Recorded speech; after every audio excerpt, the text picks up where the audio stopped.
Alors ce soir, nous accueillons Bernard Pasquito. Nous lui souhaitons la bienvenue.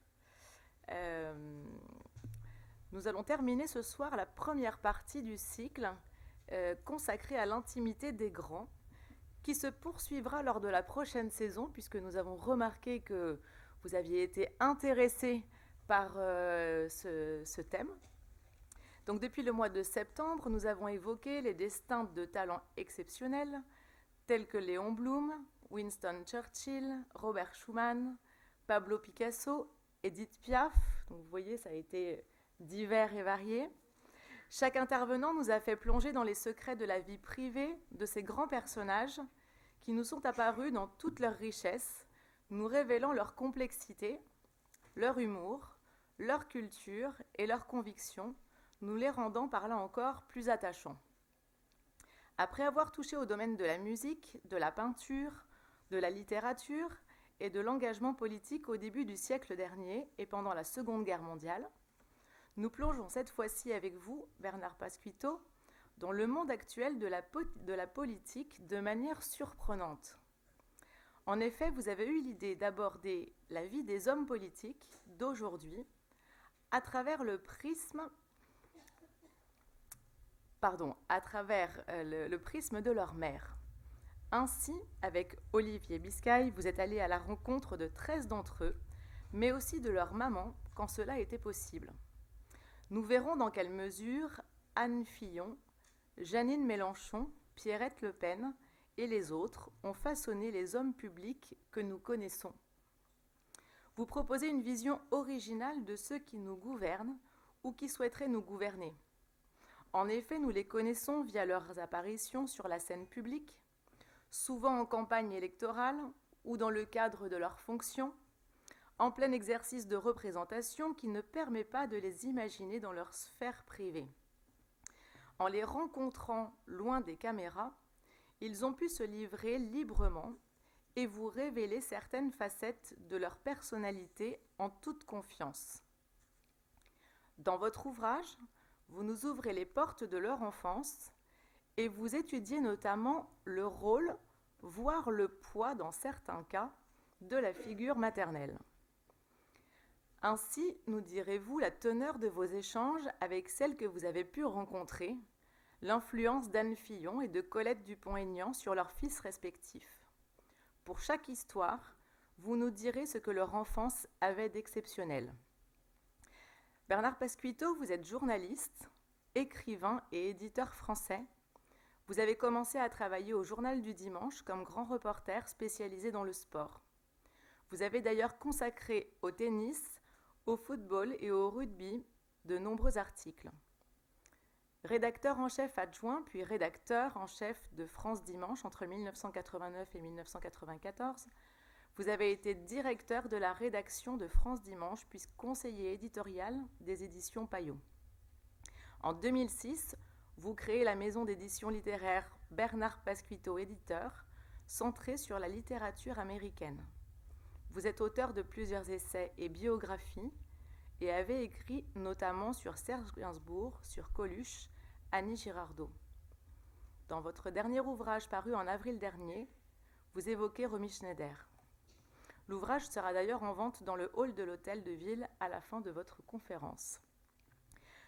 J'en profite, puisque vous êtes fidèle, pour vous rappeler que nous accueillons plus de 50 auteurs pour des dédicaces le samedi 16 juin prochain au Festival du Livre, placé sous le parrainage de Catherine Clément. Vous pourrez assister à une conférence avec cette dernière, mais aussi avec Yasmina Kadra et Didier Blonde, qui évoqueront leur dernier ouvrage. L'occasion également de rencontrer le dessinateur de presse Sergueï, qui intervient dans le journal Le Monde, et dont vous pouvez découvrir le travail qui est exposé en ce moment dans le hall de l'hôtel de ville. Il vient dédicacer son dernier ouvrage et vous offrira l'ex libris qu'il a spécialement réalisé pour le festival. Avant de donner la parole à Bernard Pasquito, je vous rappelle aussi que la présentation de la prochaine saison culturelle se tiendra le jeudi 14 juin prochain à l'Auditorium. Vous y découvrirez les nouveautés qui vous attendent l'année prochaine en matière de spectacles, de conférences et d'activités ludiques et artistiques pour toute la famille. Je vous souhaite à toutes et à tous une agréable et enrichissante soirée. Je vous donne la parole. Merci.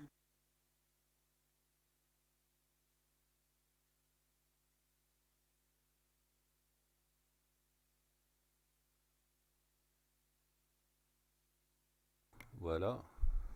Ah ben oui, c'est... Vous savez, je viens de province. Hein. Et, euh, les politiques et leur mère, c'est un sujet.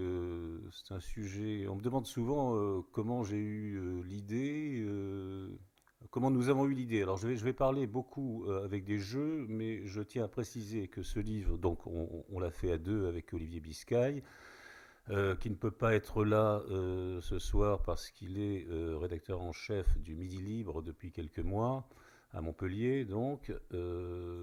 Mais vraiment, on l'a conçu ensemble, on l'a travaillé ensemble, on l'a fait ensemble. Et donc, même si, vous m'en excuserez, j'emploie le jeu souvent parce que c'est plus facile, on a été deux, voilà, tout au long de ce livre. Et donc l'idée de ce livre, elle est venue parce qu'un jour on cherchait à faire un livre sur des femmes de pouvoir. Et donc on cherchait ces femmes de pouvoir, notamment dans le Sud. Il y a quelques beaux personnages. Et puis on n'arrivait pas à trouver ce qui pourrait intéresser de façon nationale sur le sujet. Et puis m'est venue l'idée que en fait les femmes de pouvoir, ce sont d'abord les mères. C'est le plus naturel. Il y a eu des livres déjà sur les femmes d'influence, les maîtresses, les épouses, les conseillères. Mais les mères sont systématiquement des femmes de pouvoir sur leurs enfants, ce qui ne veut pas dire, on ne parle pas de dictateur, hein, on parle simplement d'influence.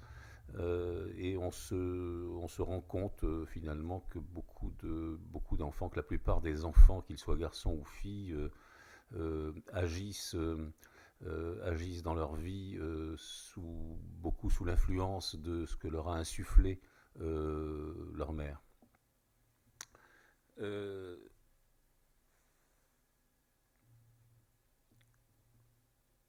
Quelques personnages dans l'introduction du livre, on reprend quelques thèmes, quelques personnages historiques avant d'aborder nos 13 personnages vivants et avec leur mère qui malheureusement ne sont pas toutes vivantes, pour montrer que finalement on n'a rien inventé dans notre modernité. Ce qui se passe au XXIe siècle ou au XXe siècle, c'était pareil au XIXe, au XVIIIe. Euh, et donc il y a quelques personnages qui sont évoqués. Napoléon, bon, sa mère mariée à 14 ans, qui luttait contre l'envahisseur français qui voulait annexer la Corse. Ça n'a pas beaucoup changé. Et elle luttait contre les Français, elle était enceinte, elle allait faire le coup de sabre, et de temps en temps elle touchait son ventre et elle disait lui il sera le vengeur de la Corse. Bon, finalement elle s'était un peu trompée. Et voilà, et donc elle a été une femme d'une importance capitale pour Napoléon qui disait c'est à ma mère et c'est à ses bons principes que je dois ma fortune et tout ce que j'ai fait de bien. Je n'hésite pas à dire que l'avenir d'un enfant dépend de sa mère. Il n'a pas toujours dit ça, hein, parce que quand il régnait, quand il était au summum de son pouvoir, il s'est beaucoup heurté à sa mère, qui est restée une femme d'une immense intégrité et surtout très terre à terre, et donc tout le monde connaît le pourvu que ça dure, qui vraiment se faisait beaucoup de soucis pour l'avenir de tout ce qui semblait mirifique jusque-là. Et puis, on a pris d'autres exemples. Alors, il y en a deux, ça va peut-être vous faire un peu frémir ou hurler. C'est Churchill et Hitler. Euh, Hitler a eu un père très violent, alcoolique, dictatorial, qui lui mettait une raclée par jour à chaque fois qu'il faisait des bêtises, et Dieu sait qu'il en faisait, il travaillait pas, il était feignant, etc. Il a été hyper protégé par sa mère. Son père étant mort, sa mère s'est encore plus occupée de lui, de le protéger, de lui passer tous ses caprices, toutes ses envies. Elle s'est saignée pour le faire aller à Vienne pour faire des études d'art plastique. Euh, il a été cajolé, protégé par cette mère. Churchill, lui, sa mère, il l'a vue trois fois dans son enfance. Elle s'occupe pas de lui.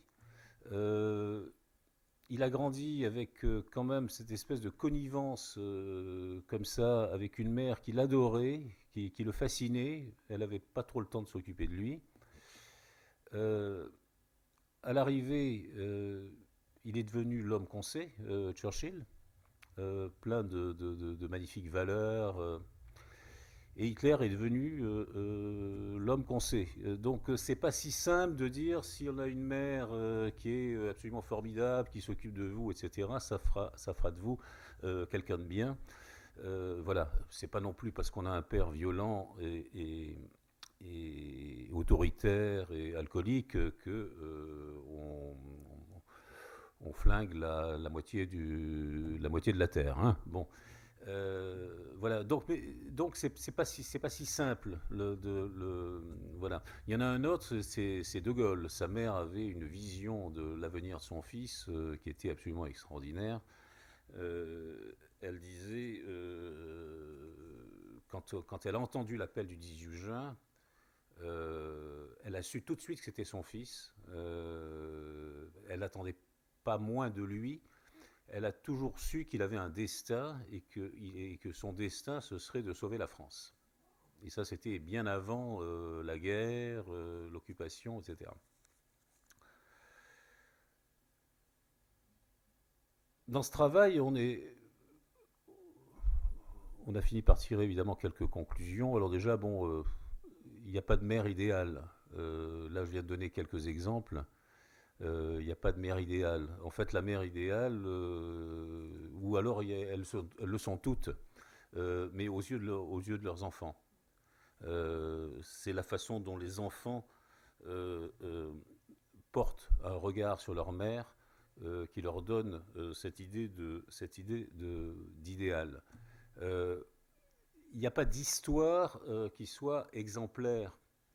Euh, on peut être accompagné par sa mère, c'est toujours mieux. On peut aussi perdre sa mère très tôt, comme c'est le cas de François Mitterrand. Il avait 20 ans, je crois, 20 ans, oui, lorsque sa mère est morte. Et pourtant, elle a guidé toute sa vie. Pourquoi elle a guidé toute sa vie? Parce qu'elle lui a communiqué dès son plus jeune âge son amour de la pensée, de la lecture, de la culture. Et ça, il a gardé ça toute sa vie. Donc, et pourtant, sa mère est morte lorsqu'il avait 20 ans. Euh, Jacques Chirac a été surprotégé par sa mère. Alors ça, on le retrouve assez souvent dans les phénomènes comme ça d'hommes politiques. On le verra plus tard euh, avec d'autres comme Nicolas Sarkozy, mais encore que l'idée de surprotection n'est peut-être pas très exacte pour Nicolas Sarkozy. Mais en revanche, Chirac a été surprotégé par sa mère parce qu'il avait un père très autoritaire, très sec, à la limite du très grave, très fermé. François Hollande a été protégé par sa mère, vers laquelle il est allé volontiers, dans la mesure où il avait un père qui était de ce qu'on pourrait appeler la droite extrême, Et que donc il n'y a jamais eu d'entente entre eux. Son père est médecin et sa mère était assistante sociale. C'est-à-dire on a un homme de droite d'un côté et une femme de gauche de l'autre. Qui est à la fois la mère, qui est douce, câline, il aime à se rappeler des chocolats chauds qu'elle lui faisait, etc. Alors qu'il n'y avait aucune discussion, aucune entente avec son père. Euh, ce qui est resté, son père est toujours vivant. Ce qui est resté vrai jusque dans les dernières années. C'est à peine si le père a été invité une fois à l'Élysée quand Hollande y était. Ils se sont vus à l'enterrement de la mère, mais de manière très, très séparée. Et puis alors il y a le cas de Juppé aussi. Je vous parle là de gens qu'on n'a pas fait. Hein. Alors Juppé, c'est très intéressant. Lui, il a été boosté totalement par sa mère. C'est-à-dire qui voulait qu'il soit non seulement un premier de la classe, ça c'était évident, mais un premier du monde. Euh, Juppé raconte lui-même que sa mère disait elle avait décidé une fois pour toutes euh, que, vu mes dons,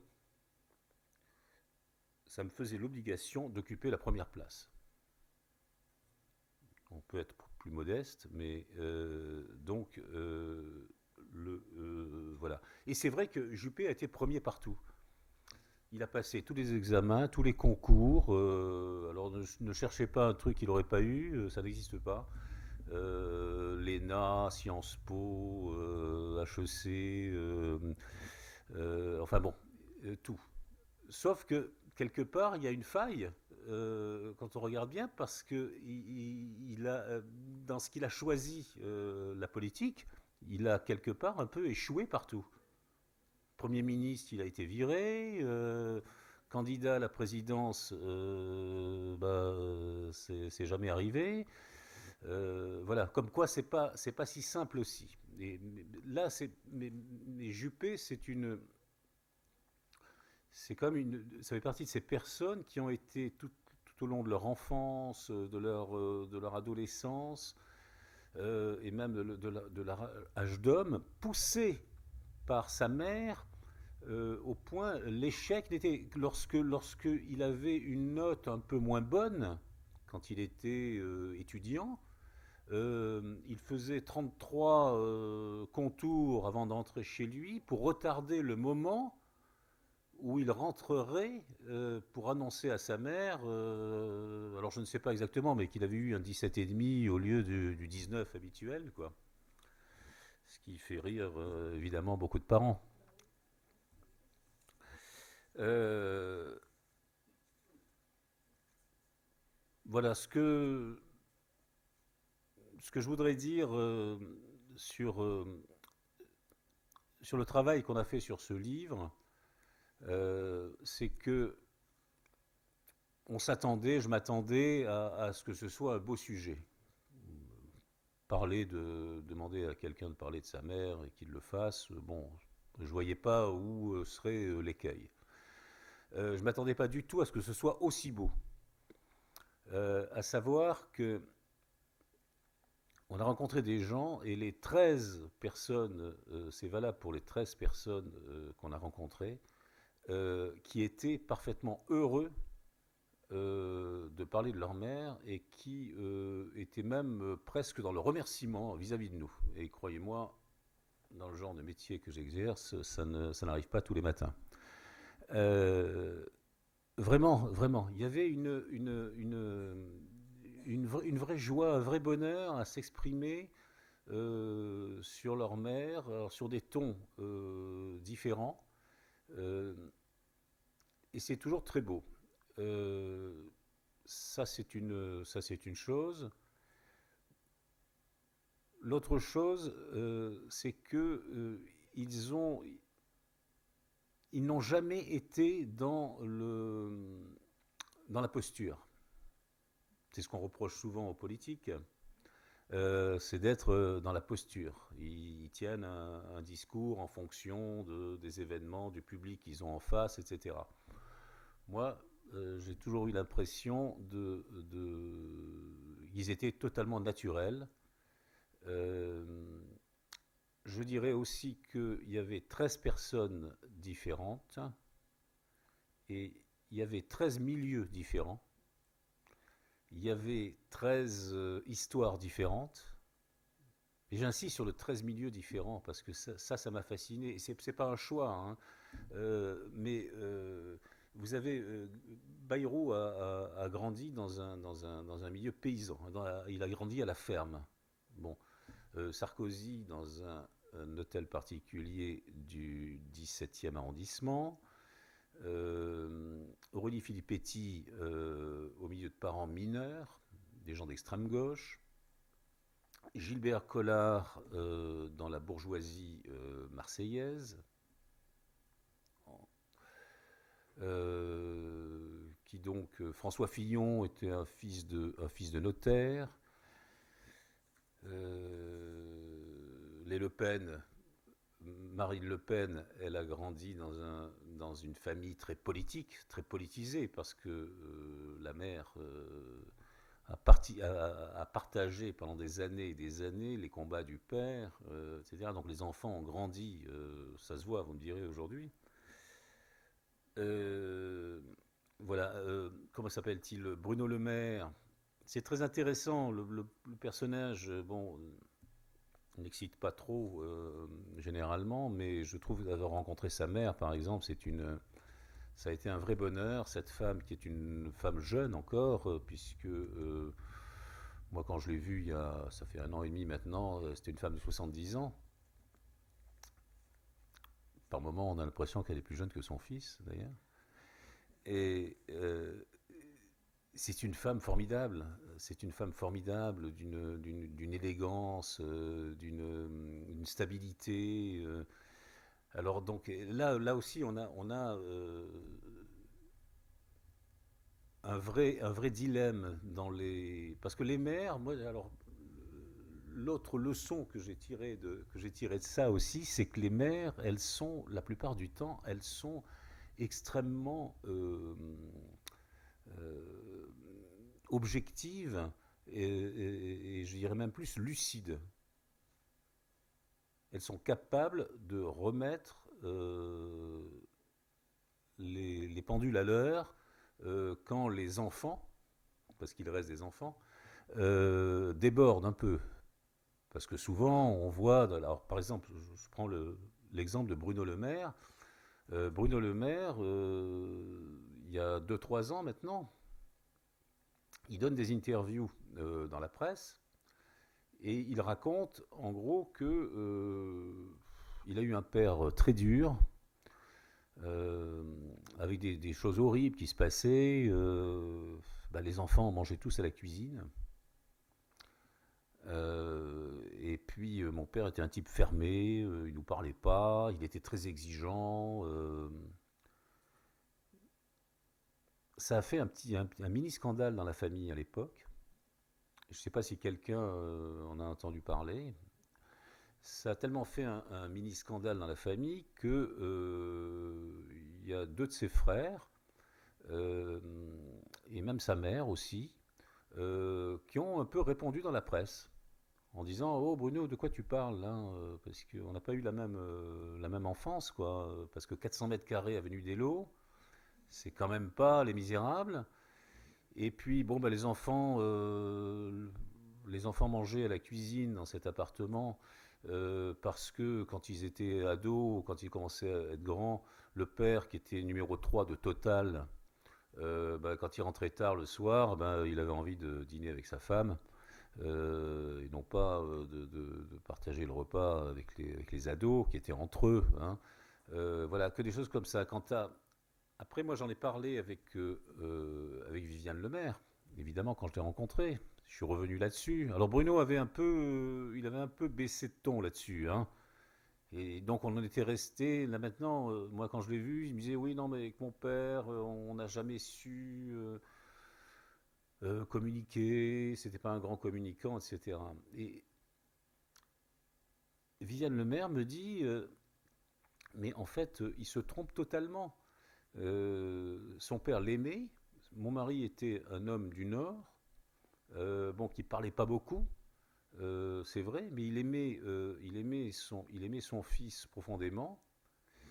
Et j'ai même eu d'ailleurs un double langage entre la mère et le fils, puisque le fils, à un moment donné, me dit, à propos de son père, je pense qu'il était un peu jaloux de mes diplômes, parce que là aussi, Bruno, voilà, son père était un homme très diplômé, hein, lui-même, mais Bruno, qui a battu des records aussi, un peu à la manière de Juppé, donc avait des diplômes un peu supérieurs, quoi.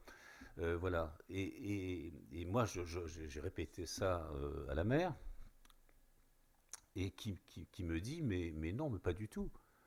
Pas du tout. Mon mari n'a jamais été jaloux de Bruno. Simplement, elle m'a dit un truc auquel elle avait jamais pensé avant. Elle m'a dit, vous savez, je crois de plus en plus qu'en fait, mon mari était impressionné par Bruno.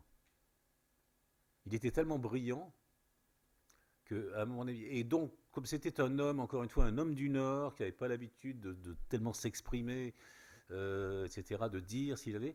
Donc voilà, ça marquait peut-être une réticence. Et bon, par exemple, Bruno va vous raconter, et parfois, quand vous avez un grand garçon de 48 ans ou 49 ans en face de vous qui vous raconte ça vous fait quand même un petit peu sourire. Il me dit un jour, je suis rentré et je venais de réussir l'ENA, je crois. Bon, je sortais. Et voilà, et j'arrive, et donc je dis, ben, ça y est, je suis reçu. Et là, mon père me dit, bon, ben maintenant la Greg. Et il dit, vous vous rendez compte? Et moi, j'avais envie de lui dire, mais bon, qu'est-ce que tu voulais qui t'achète une glace à la vanille? Voilà, bon, on est quand même entre adultes à ce moment-là. Voilà, mais c'était une manière c'était une manière de fonctionner. Voilà, bon, il y a 13 personnages, vous connaissez à peu près la liste? Vous voulez que je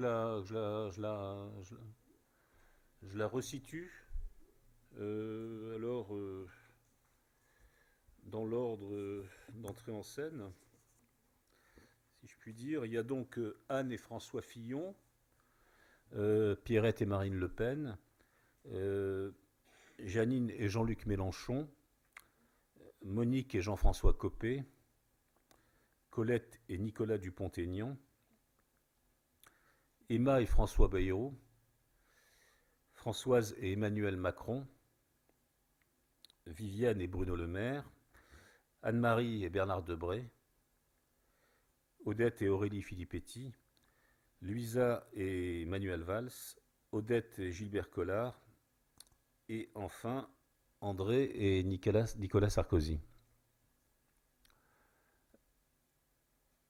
Je ne vais pas vous dire lequel m'a le plus intéressé, le plus touché, etc. Parce que je trouve que je relis là et à chaque fois je me dis c'est extraordinaire. Par exemple, je ne vais pas m'attarder sur lui, mais par exemple, Nicolas Dupont-Aignan, il a grandi entre des parents qui ne s'aimaient plus depuis très longtemps.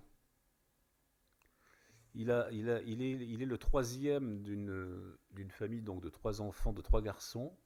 Les deux premiers sont beaucoup plus âgés que lui. Donc lui, c'était le petit dernier. Donc on imagine le décor. Et j'ouvre une petite parenthèse. Moi, j'ai essayé d'écrire ça comme des petites nouvelles à chaque fois.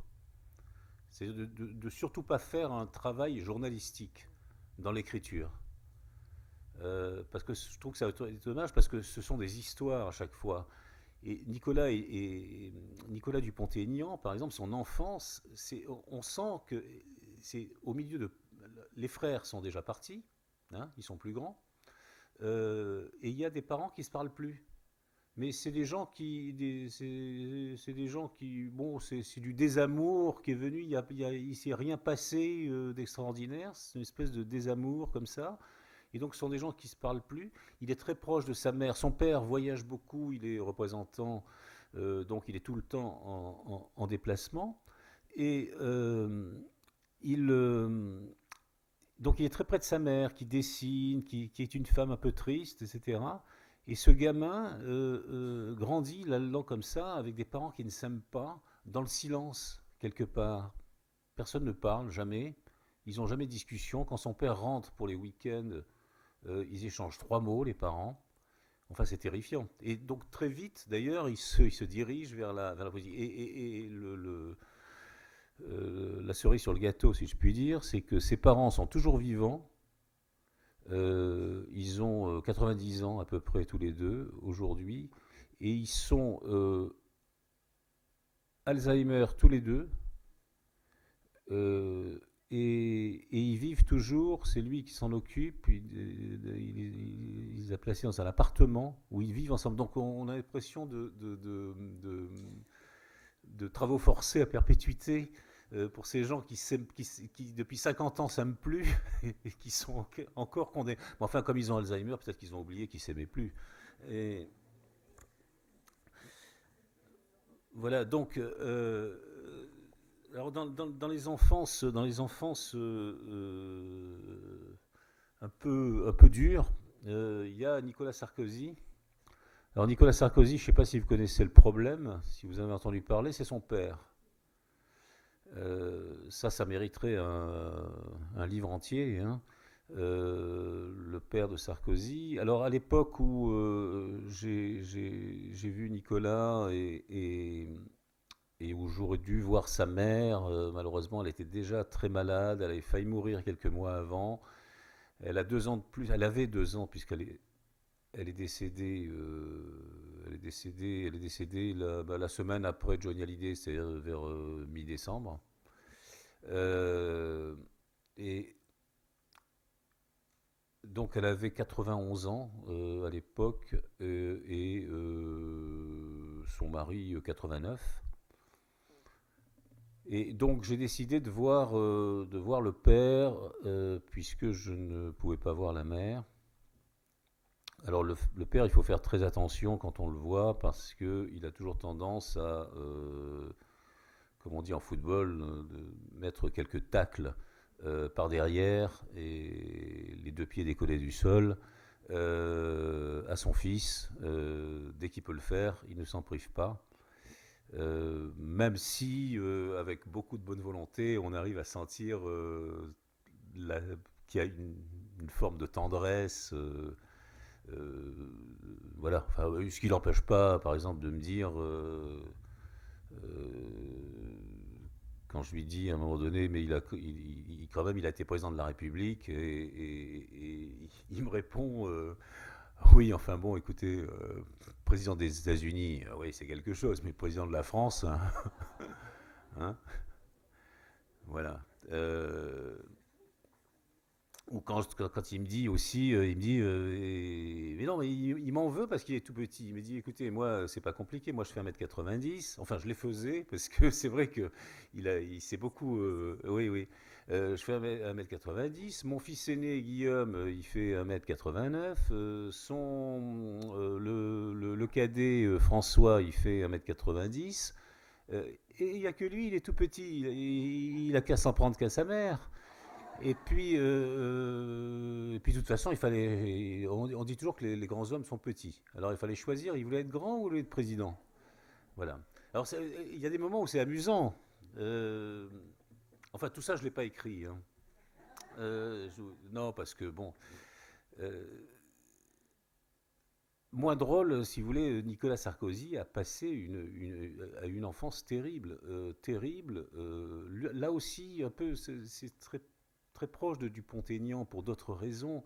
C'est-à-dire, on imagine le silence dans un hôtel particulier de son grand-père maternel, dans le 17e arrondissement. Alors, un homme qu'il a adoré, juif de Salonique, grand médecin, euh, qu'il emmenait le week-end en métro pour aller chercher des timbres chez des collectionneurs de timbres, etc. Il adorait cet homme, c'était à peu près l'homme qui lui parlait, et sa mère. Parce que le père est parti assez vite, il a été un peu mis dehors d'ailleurs par Madame Sarkozy, et même si, et ça je le crois volontiers, quand il dit moi je me suis toujours occupé de mes enfants, contrairement à ce qu'on a raconté, je les voyais 2 fois par semaine. Mais il avait cette relation malsaine avec Nicolas. Et je pense que cet enfant, Nicolas Sarkozy, qui était pas un hyper doué à l'école, parce que ça aussi le père insiste et il dit, il travaillait. Un jour, il a tellement travaillé, il travaillait la nuit, qu'il s'est évanoui à l'école. Alors je lui dis, oh non, mais là vous exagérez. Il me dit, mais non, je n'exagère pas du tout. On m'a appelé et c'est moi qui suis venu le chercher. Il était tellement fatigué, il s'était évanoui à l'école. Voilà. Il dit aussi, il apprenait tout le temps, il apprenait. Ça ne m'étonne pas qu'il ait de la mémoire aujourd'hui. Voilà. Bon. Donc on sent, mais bien sûr, c'est vrai que Nicolas Sarkozy a des études secondaires qui sont moyennes. Euh, et il y a cet écrasement qui en plus se double d'un écrasement par ses 2 frères qui suivent l'exemple qu'insuffle le père et donc on lui tape dessus. Ça devient un peu le punching ball. Et puis il y a une relation qui se crée avec sa mère. André Sarkozy, ça c'est aussi assez extraordinaire parce elle faisait des études de droit quand elle a connu son mari, mais son mari, donc comme il me l'a expliqué, il me dit pour moi une femme ne doit pas travailler, donc je lui ai fait arrêter immédiatement ses études de droit. Et donc, quelques années après, quand ils se sont séparés, André Sarkozy, qui avait besoin de gagner sa vie, a repris ses études de droit. Elle est devenue avocate. Moi, je l'ai connue avocate. Et voilà, elle est devenue avocate. Et donc, ce qui veut dire que entre reprendre les études de droit, devenir avocate pour gagner la vie de ses enfants, c'est pour qu'elle rentrait tard le soir, elle partait tôt le matin. Et Nicolas, par exemple, ne pouvait pas s'endormir tant que sa maman n'était pas rentrée pour lui donner un baiser. Alors, ce qui évidemment faisait le bonheur de ses frères, qui se foutaient de lui. Voilà. Ce qui est assez amusant, c'est que André Sarkozy, pour lequel Nicolas a toujours eu une vénération, c'est-à-dire il s'est construit avec cette femme et devenu grand, si je puis dire, il a continué d'avoir cette vénération. Il fallait pas, 3 fois par jour, il fallait qu'il appelle sa mère. Il allait la voir systématiquement, voilà. Mais en même temps, elle l'a toujours protégée, mais en même temps, elle était très lucide. Quand Nicolas, il y a plus de 20 ans maintenant, raconte dans une interview que quand il était jeune, quand il était étudiant, il avait travaillé pour se payer, qu'il avait travaillé dans un magasin de glace à Neuilly pour se payer son premier vélo. Et puis il avait travaillé aussi pour se payer ses études. Madame Sarkozy réagit. Et elle dit, je ne sais pas pourquoi il a travaillé, mais en tout cas, ses études, on lui a toujours payé, et son vélo, c'est nous qui lui avons acheté. Et moi, j'aime bien ça, parce que ce sont des mères adorables, qui sont prêtes à se faire couper 4 bras pour leurs enfants, mais qui en même temps, c'est un peu comme Viviane Lemaire, quoi. En même temps, ne les suivent pas sur le terrain qui existe parfois en politique Pour revenir à Bruno Le Maire, c'est quelque chose qu'on trouve, je pense, très, très, très souvent en politique, c'est-à-dire des gens qui cherchent à se construire une image et notamment qui cherchent à se... Il faut se construire des aspérités. Bruno Le Maire, c'est la faute à personne. Il est né dans un milieu très, très favorisé. Il a fait des études brillantes. Il avait des parents, enfin un père qui gagnait très très bien sa vie. Il n'a pas eu de soucis. Mais bon, il y a pas. Donc à un moment donné, il faut s'en inventer. Parce que sinon, ça passe pas. Enfin, c'est ce qu'il pense. Hein. Je suis pas sûr que. Voilà.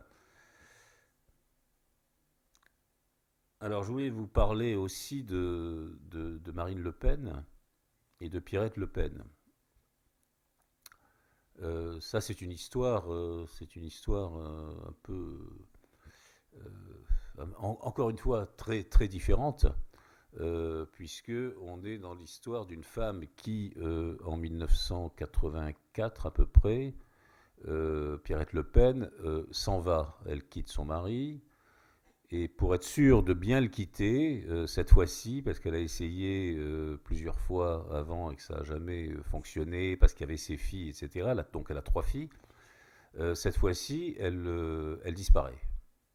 Elle disparaît, elle ne donne plus de nouvelles, voilà, et elle ne donne plus de nouvelles à ses filles. Alors évidemment, c'est quelque chose qu'elle regrette. Moi, j'en ai parlé longuement avec elle. Comment peut-on faire ça quand on est une mère? Sa plus jeune fille à l'époque, Marine, a 16 ans. Comment est-ce qu'on peut faire ça? Alors, bon, elle comprend la question qu'on peut poser et en même temps, elle dit, j'avais l'impression que je leur servais plus à rien.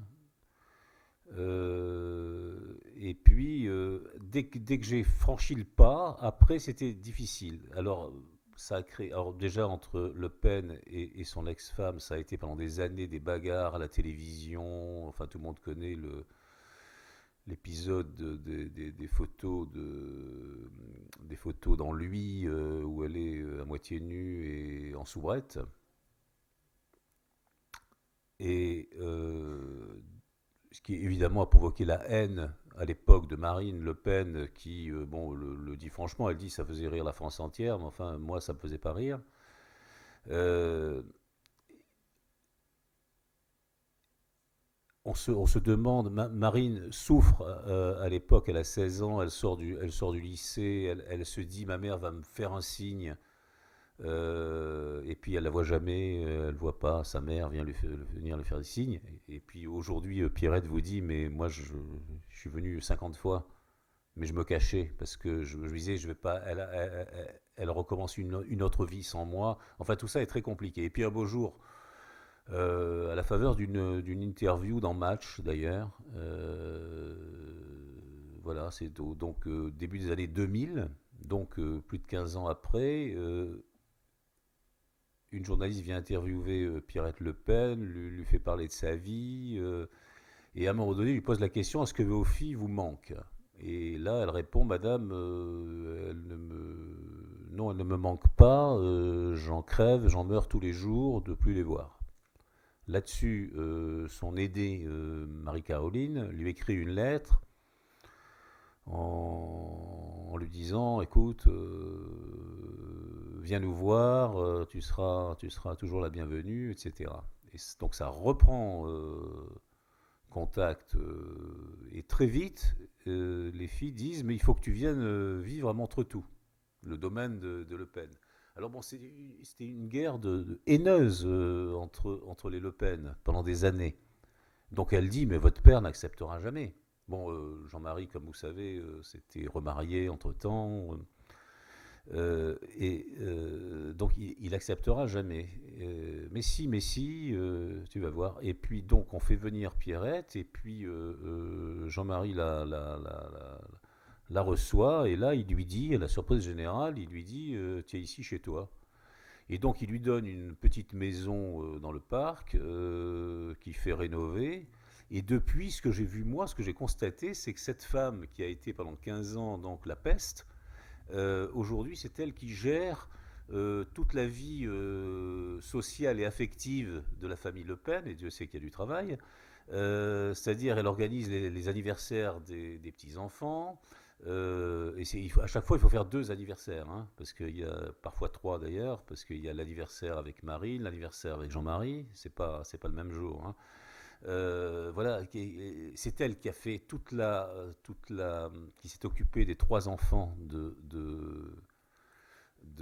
Marine quand ils étaient plus jeunes.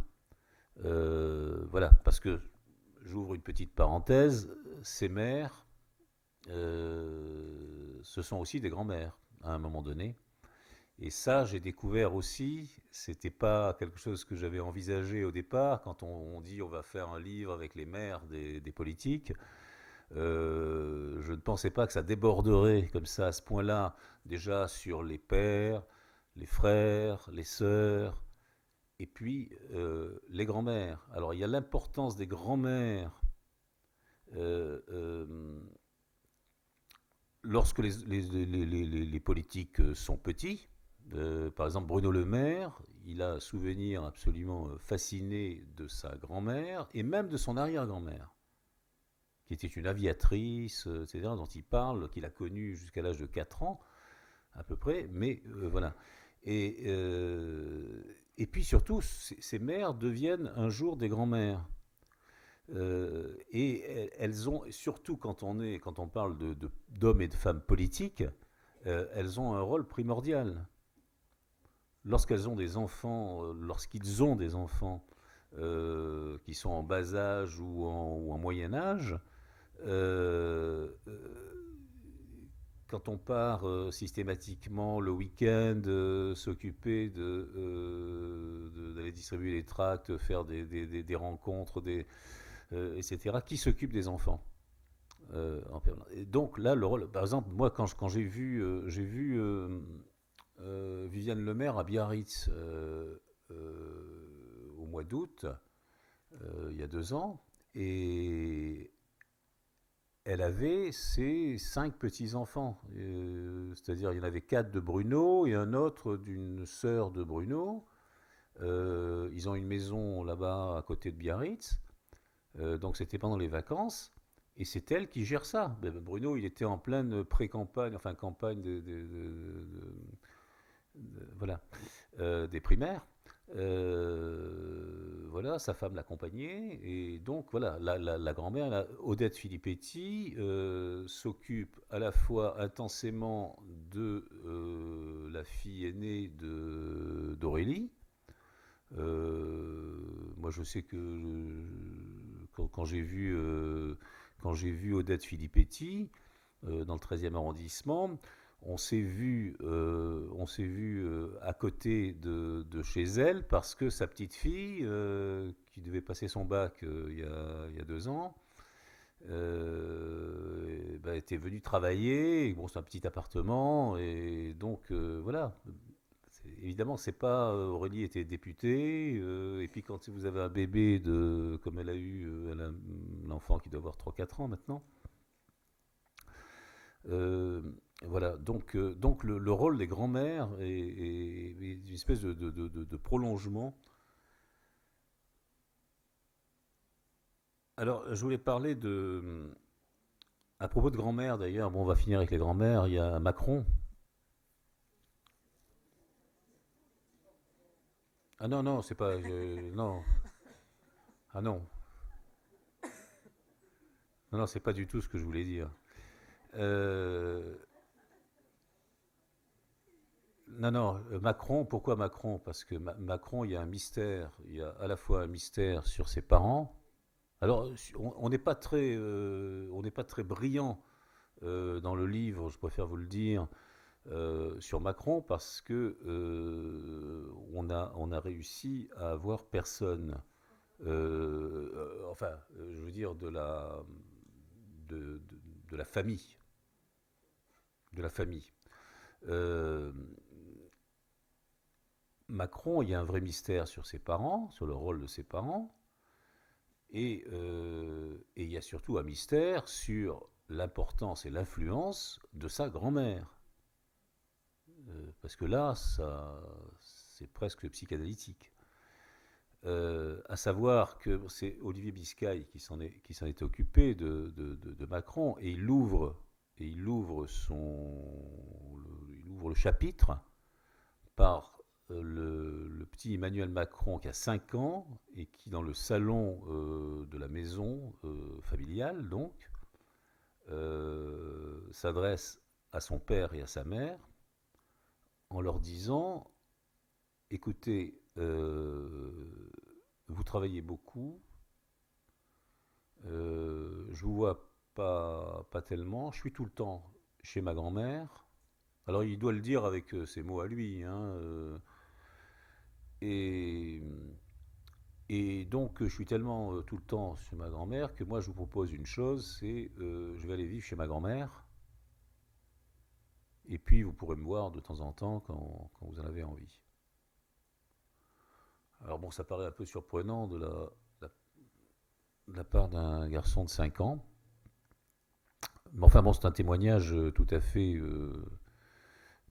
véridique et confirmé. Euh,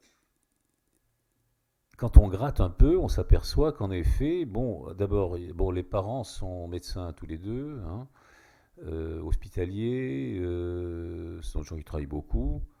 Euh, Il y a un frère et une sœur.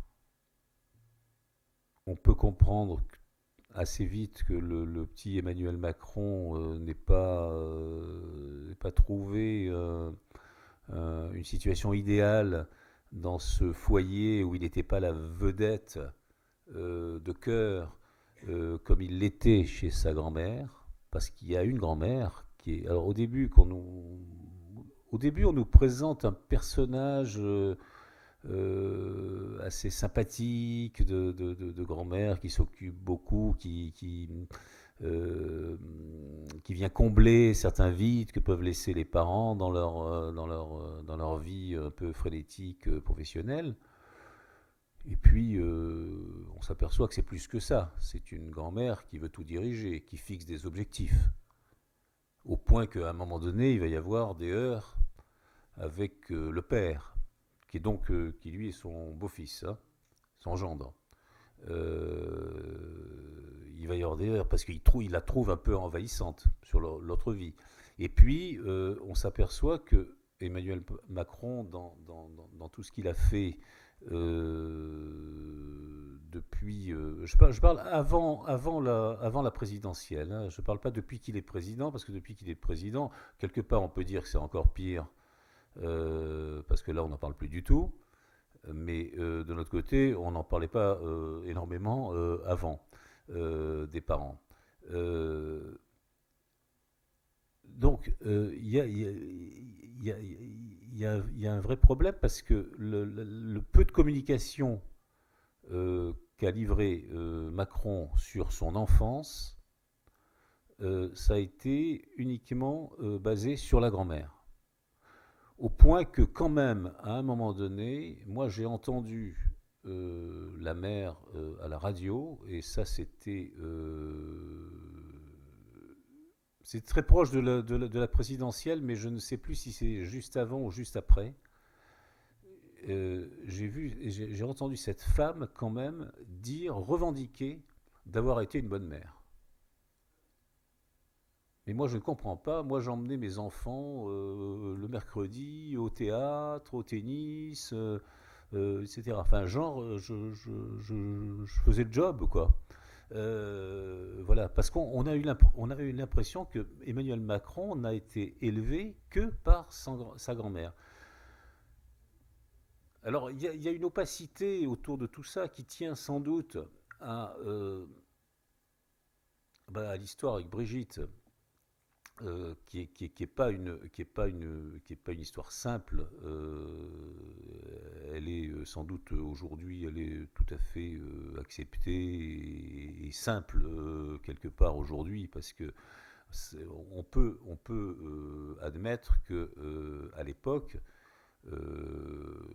presque 30 ans en arrière, enfin 25 ans en arrière en tout cas, ça a été moins simple. Quand vous vous retrouvez dans une petite ville comme Amiens,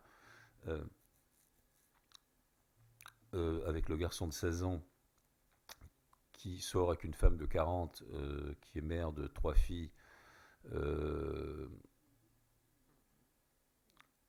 les parents, là aussi, les parents se sont défendus. Le père s'est défendu aussi en disant on n'a jamais fait scandale, on n'a jamais menacé qui que ce soit. Et le père dit avec une espèce de demi-sourire bon, maintenant, c'est vrai qu'on n'a pas sauté de joie. Et bon, enfin, qui aurait sauté de joie? Euh, et donc voilà. Et donc le rôle de la grand-mère, parce que grand-mère, la grand-mère, elle a fini par faire tampon, c'est elle qui s'est occupée de loger euh, euh, Emmanuel à Paris. Là aussi, les parents se sont... Donc, je précise tout ça pour dire il y a eu plein de mauvaises informations qui ont été données quand même. Par exemple, que les parents avaient exfiltré le jeune Emmanuel à Paris. Allez hop, tu dégages d'Amiens, comme ça ils n'ont jamais exfiltré leur fils.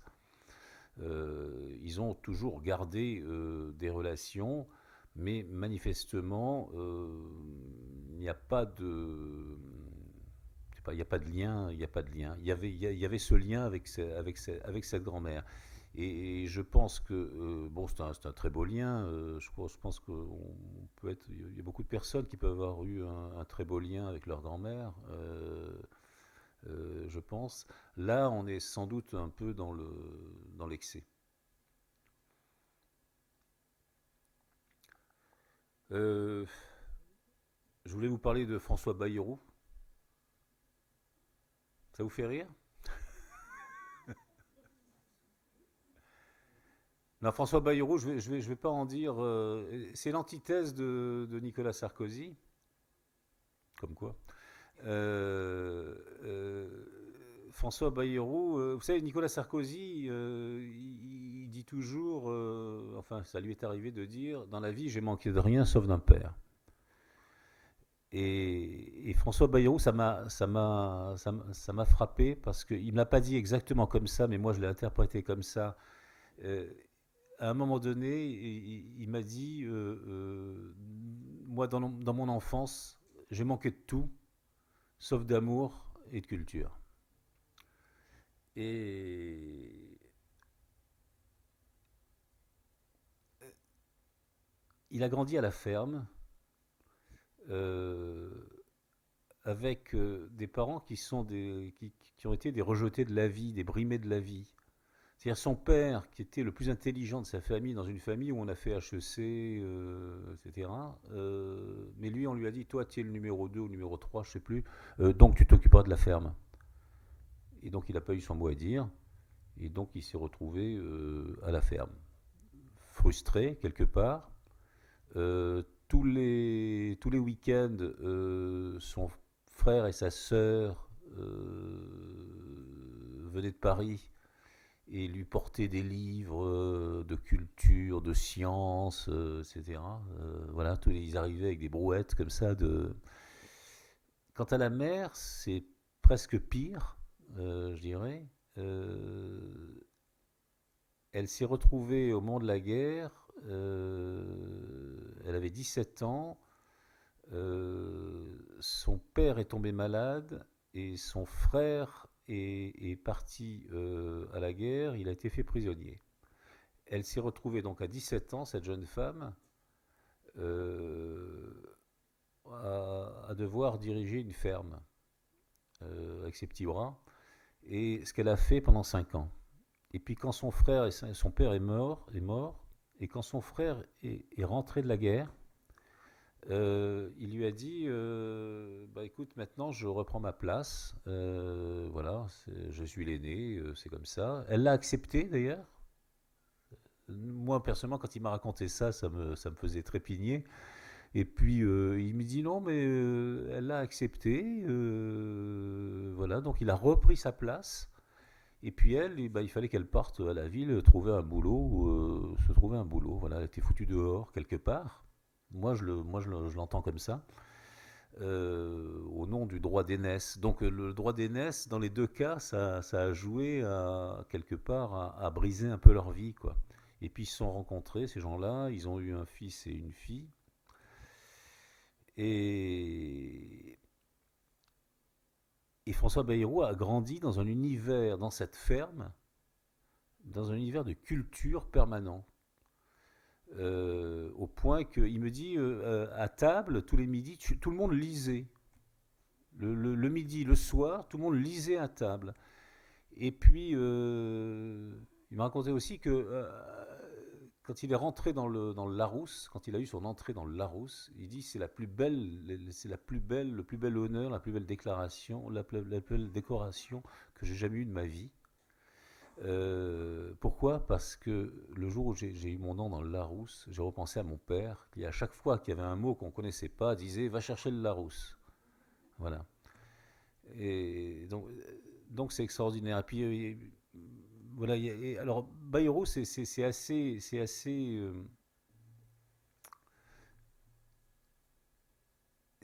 Ses parents, c'est vraiment, ce sont ses parents. C'est-à-dire vous pouvez difficilement lui faire parler de sa mère sans qu'il parle de son père. C'est compact, voilà, c'est un. Et puis il y a ces histoires terribles aussi. Il dit que sa mère est morte elle a fait un AVC euh, peu après la présidentielle de 2007. Et quelque part, il s'en veut un petit peu. Il dit que, bon, à l'époque, on connaît ses difficultés de positionnement. On peut le dire comme ça. Et, et donc, il a été beaucoup attaqué et critiqué. Et sa mère qui suivait la politique quand même, qui avait même un regard assez fin sur les manœuvres politiciennes, etc. Un jour lui dit mais François, pourquoi tous ils disent du mal de toi tout le temps là-dessus. Et il me dit que sans vouloir évidemment, sans vouloir créer un drame, ça lui a échappé. Il lui a dit mais tu sais maman, ils veulent me tuer. Alors lui, évidemment, il l'entendait, il voulait me tuer politiquement, quoi, hein. Et il s'est pas rendu compte, il a vite compris à quel point ça heurtait sa mère tout d'un coup, cette image-là. Et il dit que dans les semaines qui ont suivi, elle a fait cet AVC, voilà, et que donc c'est encore une fois, c'est une très belle histoire, celle de Bayrou. J'aime beaucoup l'histoire des Filippetti qui grandissent là aussi. Aurélie elle a toujours vu son père malade. Donc elle est née dans dans ce foyer de mineurs. Elle a très peu connu son père mineur d'ailleurs, parce qu'il avait arrêté la mine, déjà à cause de sa santé. Après, il est tombé malade, ça a duré des années et des années. Il a été maire de son petit village en Lorraine, délégué syndical, rouge. Sa mère a suivi. Et son père est mort quand elle avait 19 ans. Et le regard d'Aurélie sur son père a toujours été un regard de fascination, d'admiration énorme pour cet homme qui avait pour elle toutes les qualités et qui en plus était terrassé par la maladie. Ce qui fait que lorsqu'il est mort, ça a été une tragédie. Ça a été une tragédie pour sa femme, ça a été une tragédie pour sa fille. Euh, et ce qui est très joli dans ce que m'a raconté Odette Filippetti, parce que Aurélie n'a pas pu me le raconter, ça. Parce que je pense qu'il y a que la mère qui pouvait le raconter. C'est que à un moment donné, ces deux femmes qui se sont toujours beaucoup aimées, la mère et la fille, euh, il y a eu cette période-là où elles avaient tellement de chagrin qu'elles n'arrivaient pas à le partager. Enfin, moi, je crois que j'ai écrit dans le livre qu'elle faisait chagrin à part. Et voilà, elle n'arrivait pas à céder euh, parce que c'était trop fort et donc elle n'arrivait pas à aller l'une vers l'autre, ce qui les aurait soulagés. Et puis finalement, ça s'est fait peu à peu, sans doute parce que la mère a fait un certain nombre de premiers pas comme ça, et elles ont pu se réunir dans l'amour de cet homme qui était disparu. Et puis il y a une chose aussi une histoire que j'aime bien raconter parce que je la trouve très touchante. J'ai demandé à un moment donné à Odette Filippetti euh, quand elle avait été le plus fière de sa fille. Et elle m'a dit deux fois. La première fois, c'est quand elle a été nommée ministre de la Culture, parce que j'ai pensé à son père en me disant que c'était extraordinaire, cette fille mineure, etc. Lui qui avait toujours rêvé pour sa fille justement d'un destin autre que le sien, etc. Quelle merveille, et comme il aurait été heureux et fier, etc. Bon, c'était... Voilà. Et la deuxième fois, eh ben, c'est quand elle a démissionné du ministère de la Culture. Parce que je me suis dit que malgré tous les honneurs, toutes les palais, les réceptions, etc., eh ben, elle était restée fidèle aux idées de sa famille, de son père, voilà, et que c'était vachement bien. Voilà. Oui, oui, c'est très joli. Mais je vous dis, toutes les histoires sont. Alors, vous avez Mélenchon, par exemple. Mélenchon, pourquoi est-ce que Mélenchon crie tout le temps? Vous avez remarqué qu'il crie tout le temps. Bah, il crie tout le temps parce qu'il est sourd depuis l'enfance. Voilà. Et pourquoi Mélenchon est toujours en colère? Vous avez remarqué ça aussi, qu'il est toujours en colère. Bon. Ben, c'est une colère, je veux dire, c'est là que ça sert vraiment de connaître l'enfance des politiques et puis notamment la relation avec leur mère, parce qu'encore une fois, ça vient de là. Ben, Mélenchon, quand il avait 11 ans, sa mère a divorcé. Elle a quitté son père. Elle a divorcé pour un autre homme. Il vivait à Tanger. Sa mère était extrêmement catholique. Le petit Jean-Luc était enfant de chœur. C'était une bigote, sa mère. Hein. C'était tout le temps, tout le temps, tout le temps. Et là, du jour au lendemain, à partir du moment où elle le divorce, la société catholique de Tanger lui tourne le dos. L'Église, comment il dit Mélenchon, il dit ils l'ont excommunié. Je lui dis non, c'est pas possible. C'est pas possible, non, on n'est pas excommunié parce qu'on divorce. Mais et si. Oh non, plus maintenant, plus maintenant.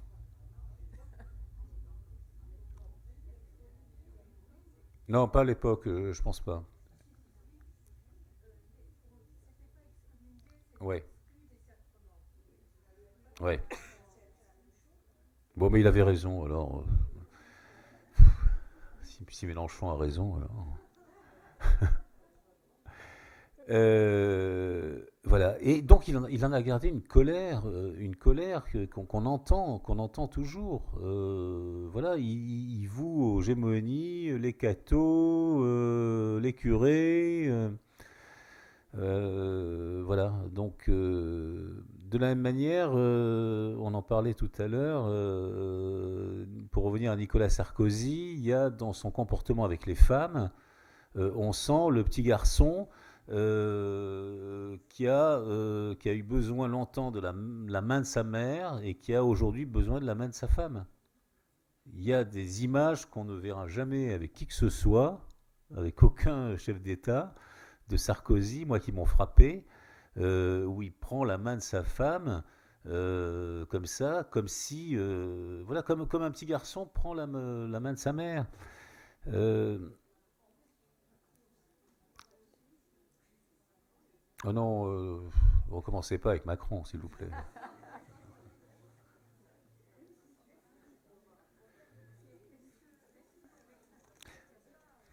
Il y a des, il y a des, je reviens sur Bruno Le Maire, par exemple. Enfin, ça, c'est un exemple autre, mais qui me revient et je trouve ça très joli. Euh, à un moment donné, c'était pas sur ah oui, c'était pas sur l'avortement, mais sur la loi. Oui, je crois que c'est sur le mariage, oui. Euh, et lui, c'est le mariage pour tous. Ouais. Et lui, donc, il s'était positionné pour. C'est-à-dire que le raisonnement de Bruno Le Maire, c'était de dire, nous, quand nous étions au pouvoir, nous n'avons rien fait. Donc maintenant que les socialistes proposent quelque chose, ça ne me plaît pas forcément complètement, mais je vois pas pourquoi je voterais contre, alors que nous quand on avait l'occasion, on n'a rien fait. Bon. Euh, Sa mère, évidemment, qui est quand même une grande catholique, n'était pas en accord du tout avec le positionnement de Bruno. Mais un jour, il se retrouve dans une réunion politique avec uniquement une réunion politique de sympathisants. Et tout d'un coup, le ton monte et il commence à se faire injurier, houspiller, etc. Et à ce moment-là, il y a une femme qui était au fond de la salle, un peu comme de là, comme ça, et qui traverse, qui vient comme ça, et qui vient embrasser Bruno, et c'était sa mère. Donc cette femme qui n'était pas d'accord politiquement avec son fils, elle a traversé toute une salle pour venir dire que voilà, c'était son fils et qu'elle le soutenait, quoi qu'il en soit. Donc voilà, c'est des exemples vraiment de. Alors, je voulais vous parler, après on pourra passer peut-être à quelques questions, si vous avez envie. Oui, alors Louisa alors Valls, oui, vous avez raison de m'en parler. Valls, ça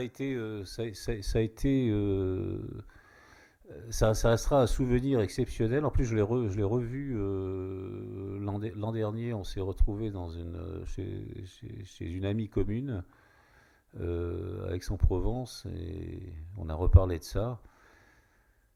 Euh, Valls, c'était mon coéquipier, là, Olivier Biscay, qui était chargé de s'en occuper. Il avait contacté son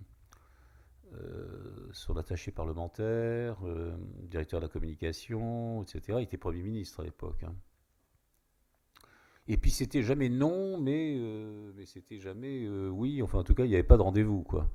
Et puis le temps a passé, et puis finalement, on n'avait pas Valls, et il fallait boucler le livre, et on avait quand même. J'avais demandé à Olivier d'écrire quand même quelque chose avec ce qu'il avait pu gratter sur l'histoire de Valls et sa femme. Et puis, donc, on en était, si vous voulez, aux épreuves du livre, hein, c'est-à-dire qu'on était début janvier, le 7 janvier exactement. Et donc, j'étais à Paris pour relire les épreuves du livre. C'est vous dire à quel point c'était avancé, hein. Il fallait sortir un mois plus tard, 2 mois plus tard.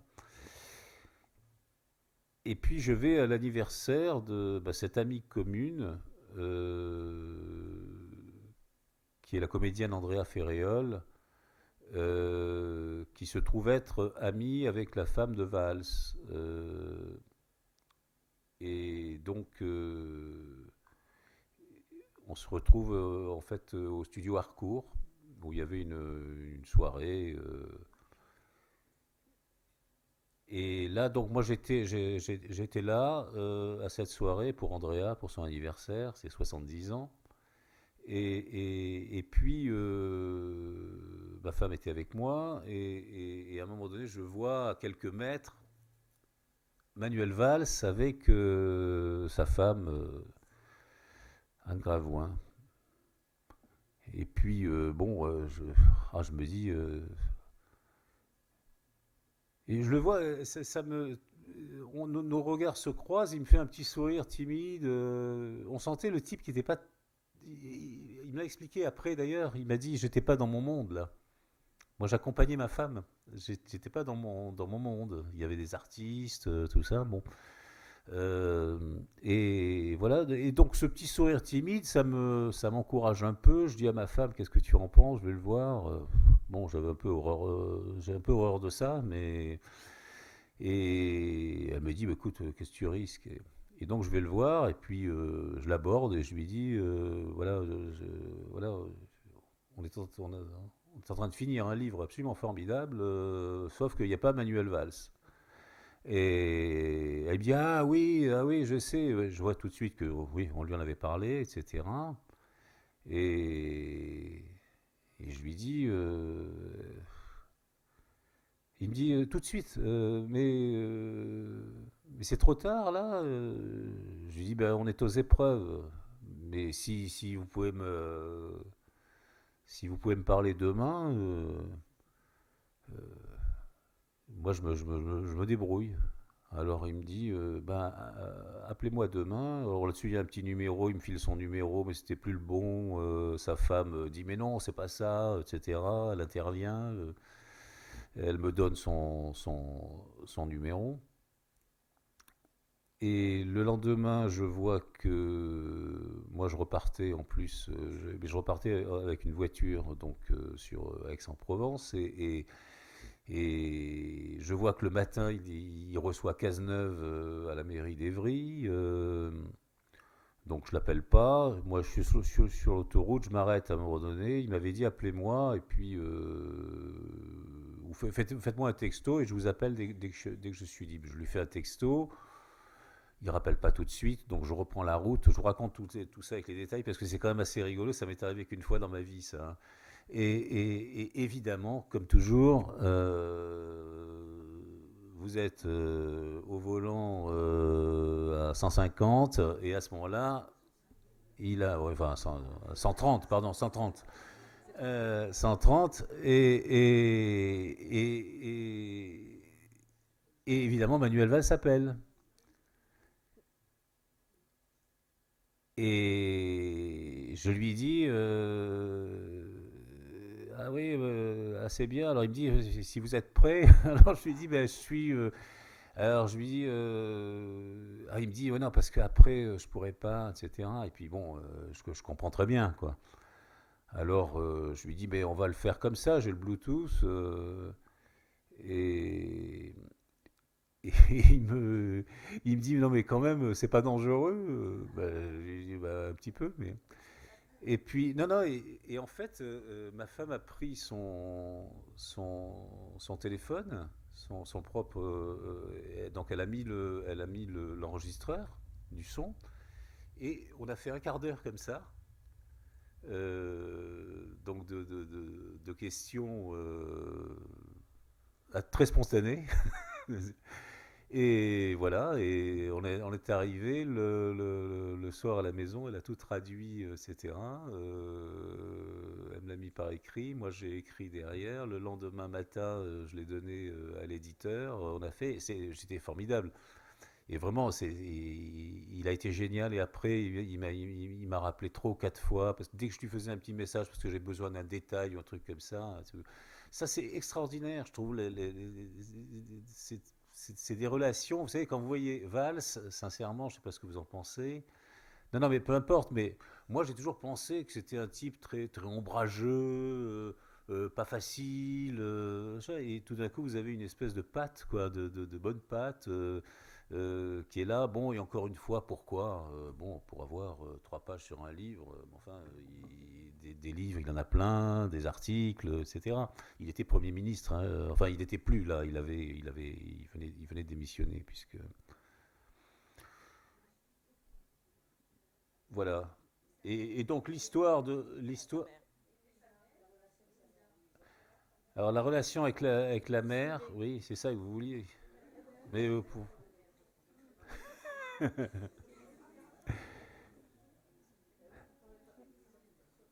alors, alors la relation avec sa mère, c'est très joli. Vous voyez, je vais essayer de le reprendre.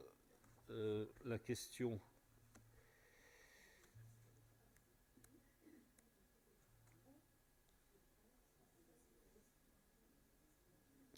Oui, c'est très joli parce que donc je suis dans ma voiture, j'ai pas trop préparé, et donc je lui dis la première question, je lui dis quand on parle de votre mère, qu'est-ce que ça vous inspire? Et il me répond, lorsque je pense à ma mère, la première chose qui me vient à l'esprit, c'est le sentiment d'une présence. Elle a toujours été là, tout le temps.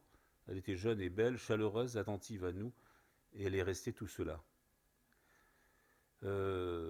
C'est important, mais la présence, quel privilège. Et ça m'a frappé, parce que c'est le seul qui m'ait dit ça.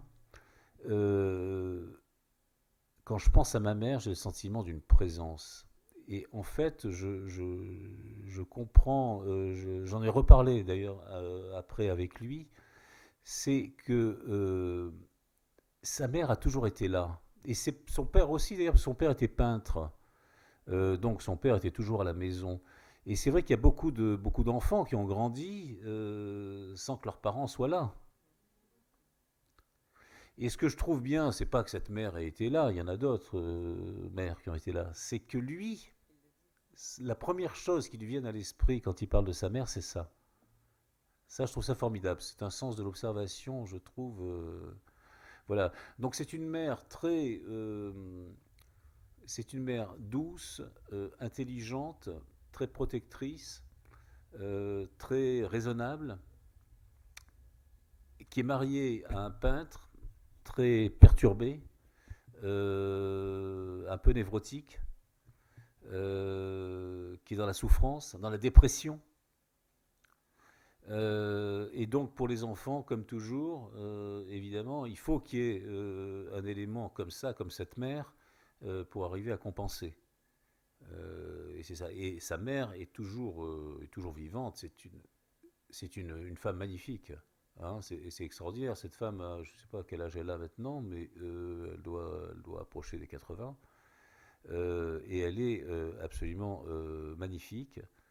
Et elle a beaucoup contribué là aussi à son équilibre avec un père qui était très compliqué, qui a quand même fait une dépression nerveuse lorsqu'ils ont été obligés de déménager à un moment donné, parce qu'il avait, là où ils étaient dans l'appartement rue de Rivoli, euh, il y avait une lumière idéale pour lui qu'il n'a jamais retrouvée après. Ils ont été obligés de déménager pour des raisons indépendantes de leur volonté. Et là où ils étaient, il n'a jamais retrouvé sa lumière et il en a fait une dépression. Et il s'en est jamais remis d'ailleurs. Voilà. Mais c'était un homme, son père catalan, donc sa mère est suisse, hein, suisse italienne. C'est un homme très extravagant quelque part. Par exemple, il a tout fait pour que Manuel naisse à Barcelone, alors qu'il vivait à Paris depuis des années. Sa sœur est née à Paris, donc je dis ça parce que ça a bien compliqué la vie de Manuel Valls plus tard, puisque lorsqu'il est arrivé à l'âge adulte, lorsqu'il a fallu qu'il passe par un parcours du combattant pour devenir français, puisque il était né à Barcelone, de parents étrangers. Alors que ça aurait été beaucoup plus simple que enfin, peut-être qu'il n'aurait pas pu devenir maire de Barcelone. Non, mais apparemment, il ambitionne.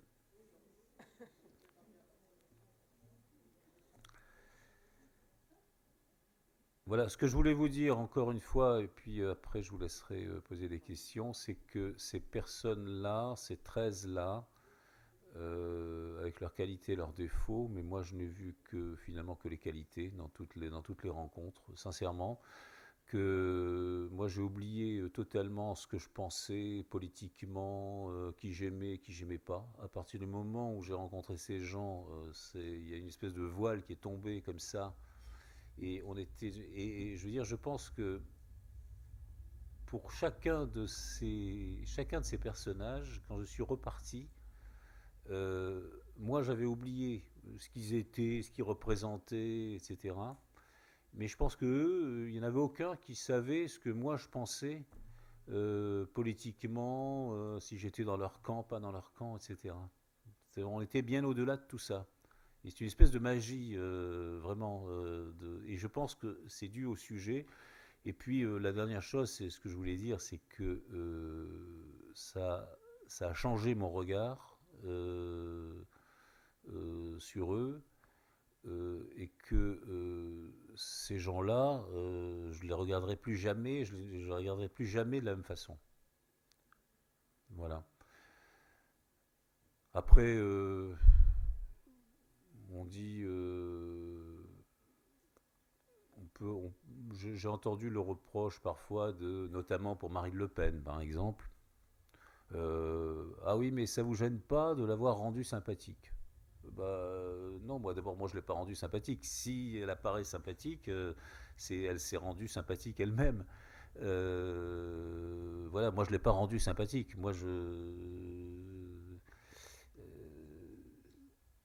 Voilà. C'est bien de temps en temps de se rendre compte que ce sont des êtres humains.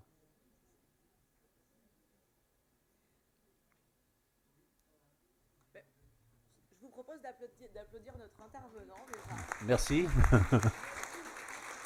Ah, merci beaucoup. Et merci pour tout ce que vous nous avez dit et raconté comme des histoires que nous avons écoutées avec attention et qui ne sont pas dans le livre. Donc voilà, nous avons pu entendre toutes ces choses-là. Merci beaucoup en tout cas. C'est vrai que nous avons l'image parfois ou par le prisme des médias et je trouve tout à fait intéressant d'avoir votre retour puisque vous les avez rencontrés, je trouve, par la thématique de la mer on se retrouve parfois, d'êtres humains, effectivement, que vous avez pu rencontrer. En tout cas, merci beaucoup. Oui, on peut prendre quelques questions, je vous en prie. On va attendre le micro si vous voulez, comme ça.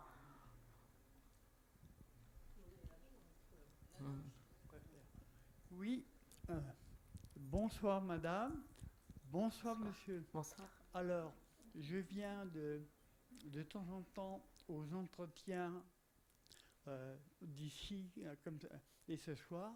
Alors, j'ai trouvé votre intervention très intéressante par contre par rapport aux hommes politiques, leur passé, leurs parents. Mais alors, quelque chose, je m'intéresse, vu la conjoncture actuelle, les événements.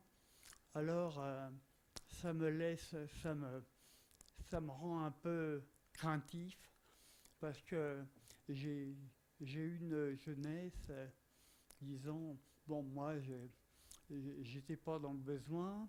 J'ai eu un père, bon, qui était un rescapé des camps de la mort. Et j'ai pas eu le bonheur et la joie de connaître ma mère, qui est décédée quelques jours après ma naissance. Mais je m'interroge, c'est pas pour moi, quel avenir pour la France, mais moi, en avançant un peu, de l'Union européenne, alors il y a les... Voilà, alors ça me rend perplexe. Et bon, voir sur, oui, disons, ce que deviendront les jeunes, quel avenir pour la France, l'Europe, etc. Alors, est-ce que je me suis permis de vous poser cette question parce que je suis un peu inquiet.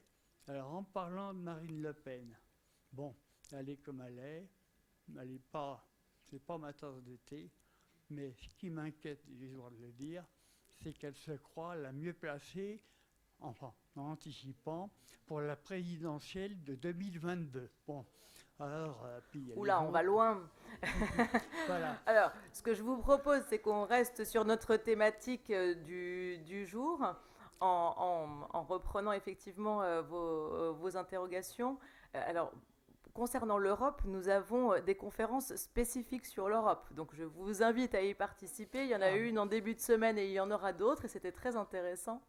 Je vous laisse répondre. Alors, Oui, j'aimerais on va bien- laisser répondre peut-être notre intervenant. Moi, ce que je voudrais retenir de votre question, monsieur, c'est que vous avez dit que vous avez perdu votre mère quelques jours après votre naissance. Oui, Et voilà, ça renforce ce que je pensais, ce que je disais tout à l'heure, à savoir que tous ces gens qui ont grandi avec leur mère, et nous en faisons partie, c'est beaucoup de chance, quoi.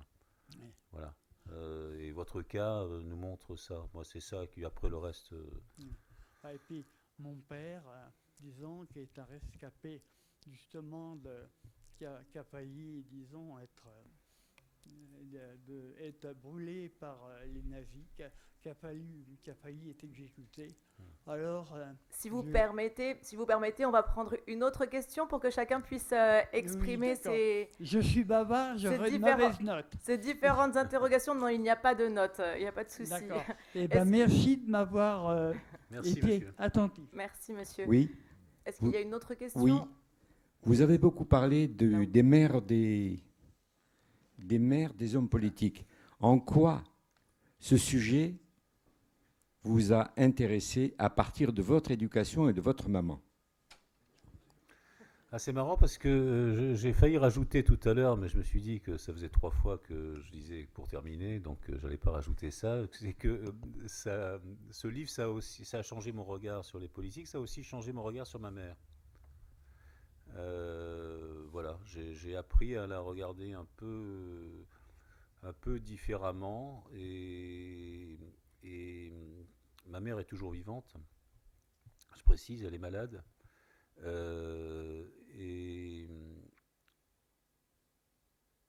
Et Oscar Wilde disait quand les enfants sont petits, ils aiment leurs parents, devenus grands, ils les jugent et quelquefois ils leur pardonnent.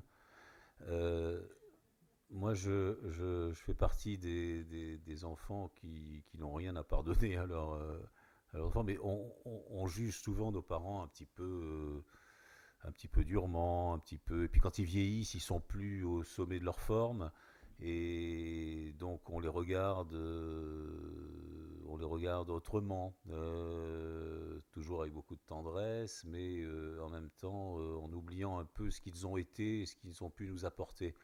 Et le fait de me poser comme ça, de me transporter ces rapports entre des mères et des hommes politiques ou des femmes politiques ou n'importe qui d'ailleurs, ça permet à force de regarder les autres, de se regarder un peu mieux et de regarder un peu mieux, en l'occurrence, ma mère.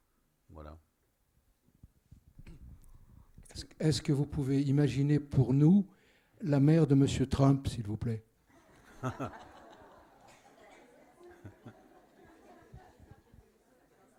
Elle doit bien se marrer, en tout cas.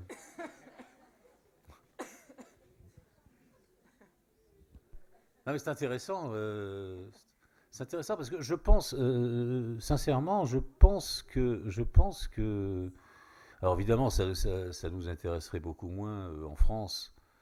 Mais vous savez, au début là, de mon intervention, je vous ai parlé de la mère d'Hitler. Moi, j'ai un peu travaillé là-dessus, hein, pour le livre. La mère de Napoléon, la mère de Churchill, la mère de De Gaulle. Mais bon, évidemment, la mère de Trump, la mère de qui encore bon, la mère de Kennedy, on connaît. Il y a des mères qu'on connaît. Mais la mère d'Angela Merkel, moi, ça m'intéresserait. Il va y avoir Voilà. un tome 2. Donc, En tout cas, oui, on pourrait faire déjà un tome 2 avec tous ceux qui ont refusé, parce que là, on a parlé avec des gens qui ont accepté, parce qu'il y a, il y a beaucoup de personnes qui m'ont dit, mais est-ce qu'ils étaient bien d'accord, ceux que vous avez fait? Je dis oui, évidemment, si on les a fait dans le livre, c'est qu'ils étaient d'accord, mais en revanche, il y en a certains qui n'ont pas été d'accord. Alain Juppé, par exemple, Ségolène Royal.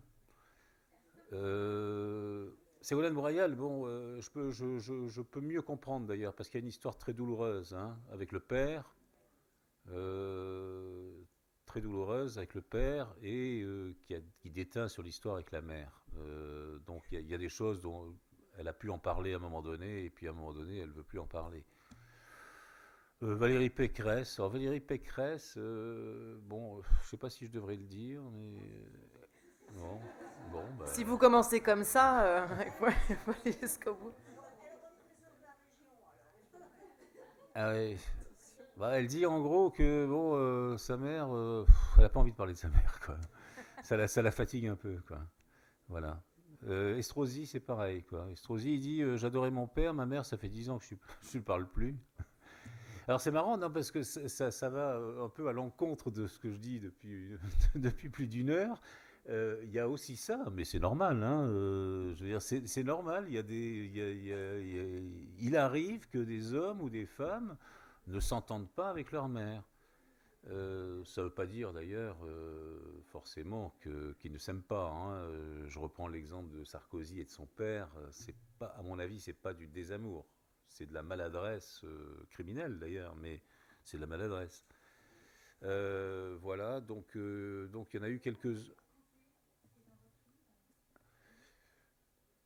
Oui, Copé, c'est une famille très unie, belle enfance.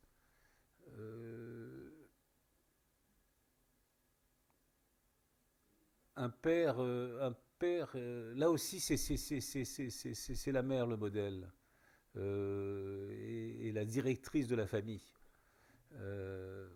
Voilà. Mais avec aussi ce défaut qu'on a pu noter, enfin, que j'ai pu noter sur Juppé, par exemple, qui a été, à mon sens, un peu trop mis en avant par sa mère, avec ses dons fabuleux, etc. Et Copé, c'est un peu ça. Une mère persuadée depuis le départ que son fils est quand même le plus grand des génies et qu'il écrasera tout le monde. Et à la limite, tant qu'elle le pense, ça fait de mal à personne. Le problème, c'est qu'elle a inculqué ça. Et lui, il a cette lucidité-là de le savoir et de le dire. Vous savez que quand même, quand il fait son deuxième mariage, et à la réception de son deuxième mariage, il reçoit les gens, les invités, en disant bienvenue au mariage du futur président de la République. Voilà. Donc et ça, je veux dire, ça prouve aussi que certaines mères peuvent faire quelques petits dégâts quand elles ont trop à cœur de défendre, de promouvoir leur progéniture.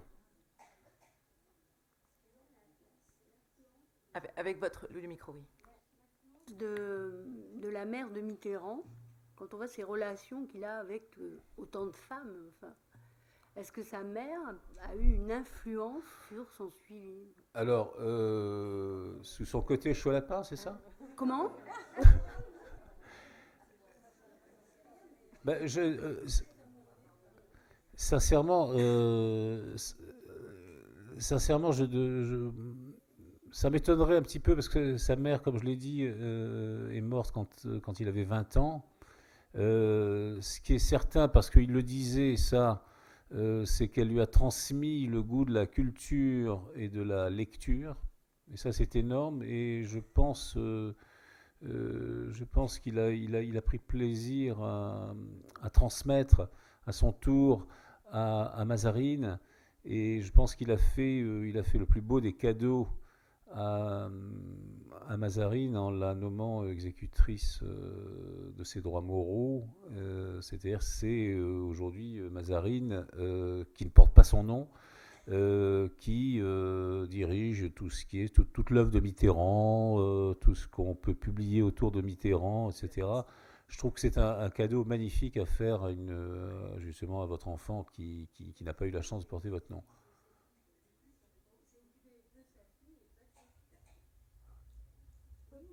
Oui, oui, oui, oui, vous avez raison, bien sûr, mais je pense qu'il n'était pas très en adéquation avec ses... Bon, en plus, vous savez, je trouve que on ne peut pas juger le comportement d'un homme quand il a 40 ans et quand il en a 70. Euh, Mitterrand, quand ses fils étaient des enfants et des adolescents, et lui, il était en pleine carrière politique, ascension politique, etc. Quand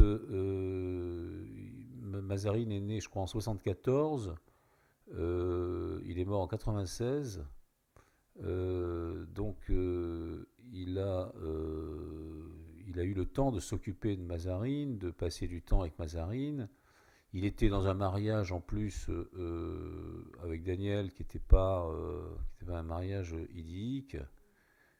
Je me souviens qu'un de mes amis, le réalisateur Yves Boisset, est allé tourner pendant, je crois que c'était au moment de l'élection de la présidentielle de 74. Et donc avant, on avait demandé à Boisset de faire un film. Il y avait un mec qui faisait un film sur Giscard et puis il y avait un film sur Mitterrand.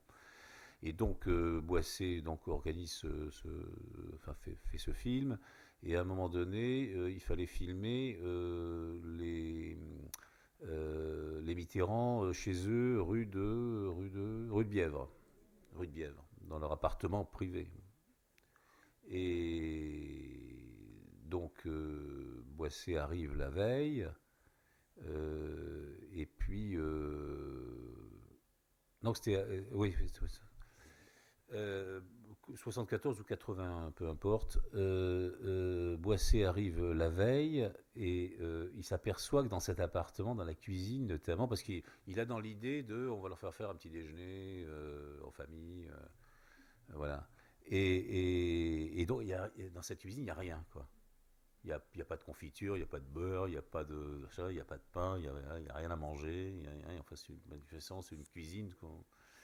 Et donc, ils envoient une équipe pour faire des provisions, faire des courses, quoi, comme vous arrivez dans une maison que vous louez en vacances, quoi. Et donc, le lendemain matin, on fait, tout le monde a battu le rappel de la famille, donc le père, la mère et les deux fils. Et puis, le vrai petit déjeuner avec les croissants, etc. Et il y a un des fils, je ne sais plus lequel, qui dit à Boisset à un moment donné, c'est bien la première fois de ma vie que je prends un petit déjeuner avec mon père. Voilà. Voilà. Donc.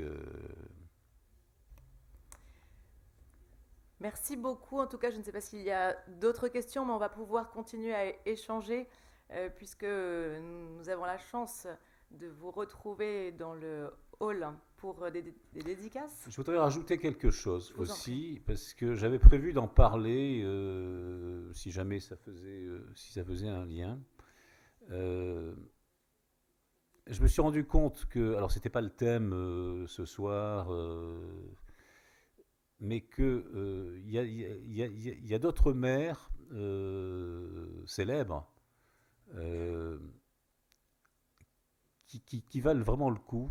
Alors il y a Romy Schneider sur laquelle je viens de publier un livre qui s'appelle La dernière vie de Romy Schneider.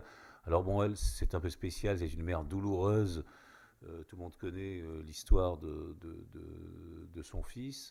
Et puis il y a deux femmes à laquelle je voulais tirer un petit coup de chapeau ce soir, qui s'appellent Sylvie Vartan et Nathalie Baye. À travers l'histoire de ce testament, de cet héritage, etc., on découvre deux femmes ardemment désireuses de protéger leurs enfants. Moi, quand je vois Sylvie Vartan, la façon dont elle protège son garçon de 52 ans, je trouve ça formidable. Et encore une fois, c'est pas du tout enfin, c'est mon point de vue. C'est pas du tout une question d'argent. Hein. C'est ce qu'on veut souvent nous faire croire. C'est juste une question de, on peut pas renier un enfant. Or, déshériter un enfant, c'est le renier. Et dans le cas de David Hallyday, notamment, quand on n'a déjà pas été beaucoup élevé par son père, c'est un deuxième reniement. Et donc je le conçois comme ça. Et je trouve que ces deux mères sont assez formidables. Et c'est encore, voilà, elles sont. Alors toutes les mères sont formidables, évidemment, hein. Mais surtout la mienne. Et mais voilà, ces deux femmes, ça m'a frappé. Ça m'a frappé. Sans doute que j'ai été plus sensible à ça parce que j'ai fait ce livre et que ça m'a ouvert là-dessus. Mais dans toute cette histoire, je trouve que le comportement des deux mères, c'est quelque chose, quoi. Voilà. Merci beaucoup, on peut vous applaudir encore. Alors moi aussi j'ai une mère formidable et comme c'était mon anniversaire aujourd'hui, je suis ravie de l'avoir passé avec vous ce soir. Et c'était passionnant, merci beaucoup. On peut se retrouver tous ensemble donc dans le hall de l'Hôtel de Ville. Je vous rappelle, jeudi 14 juin, la présentation de la saison culturelle et le 16 juin pour le Festival du Livre. Merci beaucoup.